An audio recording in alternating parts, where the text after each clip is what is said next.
Yeah, that's what we're talking about. Nice, yeah. Beautiful whitefish.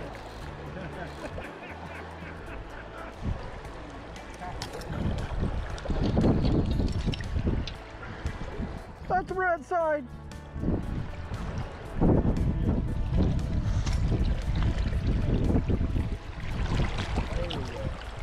You know what I can do? I can Photoshop that. Yeah. You might want to fix the mouth though. Don't squeeze it too hard though.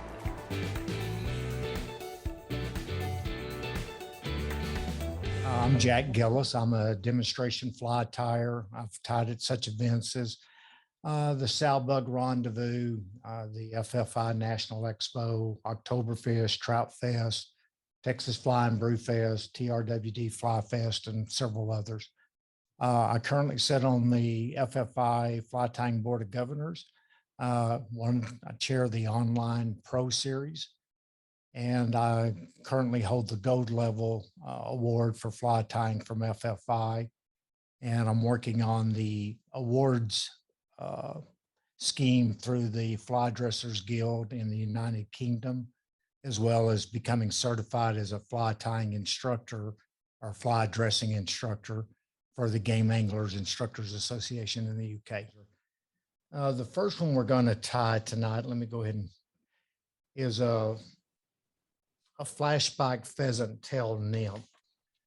Just, you know, by way of history, the pheasant tail nymph was invented by a guy named Frank Sawyer. Frank was the river keeper on the River Avon in England. And he was responsible, of course, for working with wealthy clients to make sure they caught their trout when they came down to the river. That led him, in those days, most everything was a dry fly there. And it led Frank to come up with a new genre called the sunken nymph. And of course, they were designed to be fish subsurface to imitate small Baetis insects. The first one he designed, and the one that's become the most popular, is the pheasant tail. Of course, it's simpler than most pheasant tails we see tied here. I'll be tying that tomorrow night on Al Beatty's program.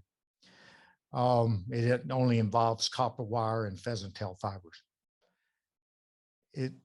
These were invented, though, I guess, in an era where, like I said, dry fly fishing was the norm, and his sunken nymphs opened up a complete new world of fly fishing as he learned that subsurface flies were more efficient than dry flies, and began developing the techniques to fish these. So he created, or what came along is the current style of nymphing, which is known as Nether Avon style, which was named after a village alongside the Avon River in England, where he fished the most. And this method involves what they call sink and draw, where the fly is allowed to sink and then made to swim upwards to the surface, either by pulling in line or raising the rod tip. The rise of the fly in the water columns intended to mimic the motion of an emerging insect moving from the bottom of the river to the surface. The goal is to have the fly rise right in front of a targeted fish, and of course induce it to take the fly. The flashback that I'm going to be doing tonight is a variation that adds tinsel to the fly, and its real purpose is to imitate the air bubble that a lot of natural aquatic insects will use to ride to the surface. Pheasant tail. We're going to be using some mylar. We'll be using small or fine gold wire. Peacock herl.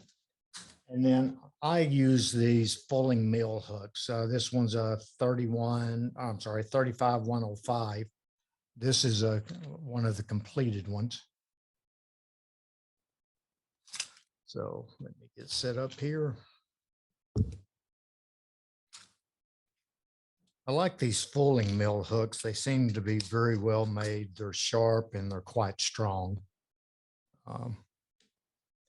Now, this was originally designed for grayling, but then it was quickly found out to work really well on browns, cutthroats, and rainbows. So we're going to use black thread.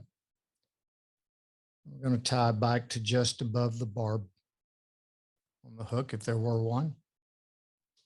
Then we're going to take 4 or 5 pheasant tail fibers for the tail.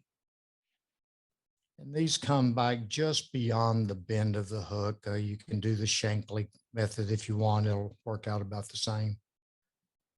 It's pretty much personal taste. And then we'll tie these up to the front just to create an even body and trim off the waist.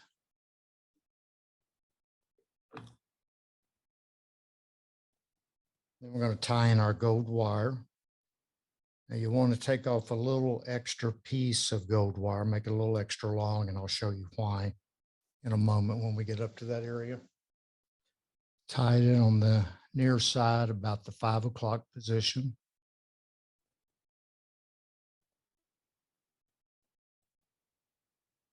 All the way back to the beginning of the, where we tied in the tail, and just put it out of your way somewhere. Now at this point, we're going to take about 6 pheasant tail fibers, trim off the butts so they're square and even, and then we're going to tie those in at the same spot. Come back forwards to about the 2/3 spot. And then we're going to wrap fibers forward to create the body.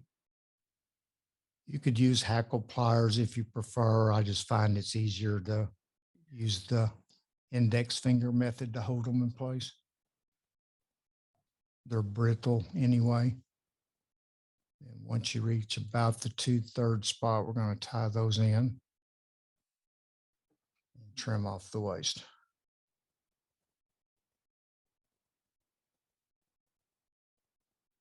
Now we're going to take the loose end of the copper wire and we're going to counter wrap it forward about 4 turns, 3 or 4 turns.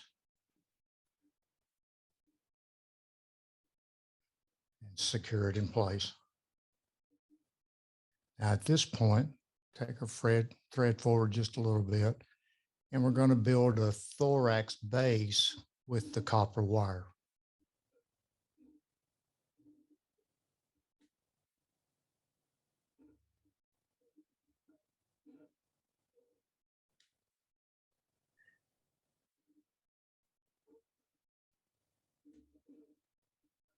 And we can secure it in place again.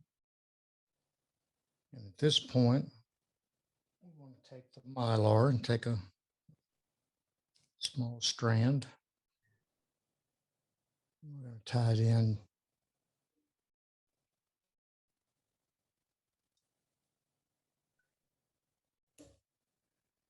just at the front edge of the thorax.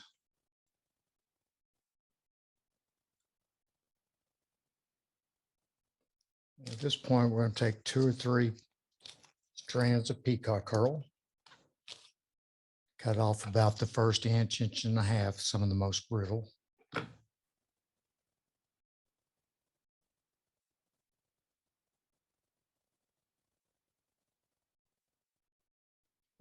We're going to wrap it backwards to about the 2/3 point where we finished the pheasant tail body or fiber body, covering up the copper wire underneath on the thorax.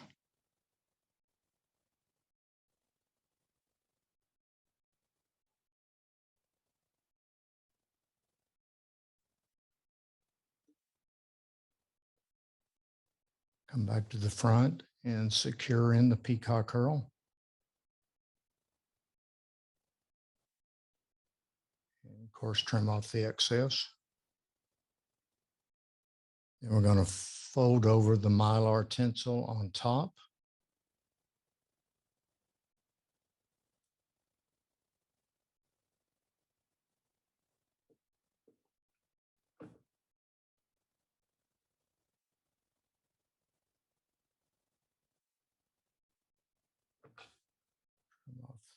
waist. Build a small head. Do a 3 or 4 turn whip finish.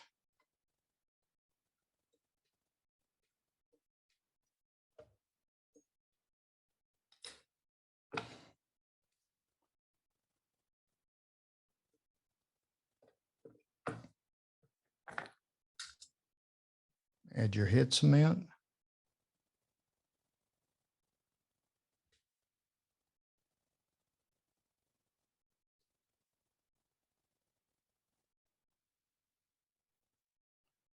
And then you have your flashback pheasant tail nymph.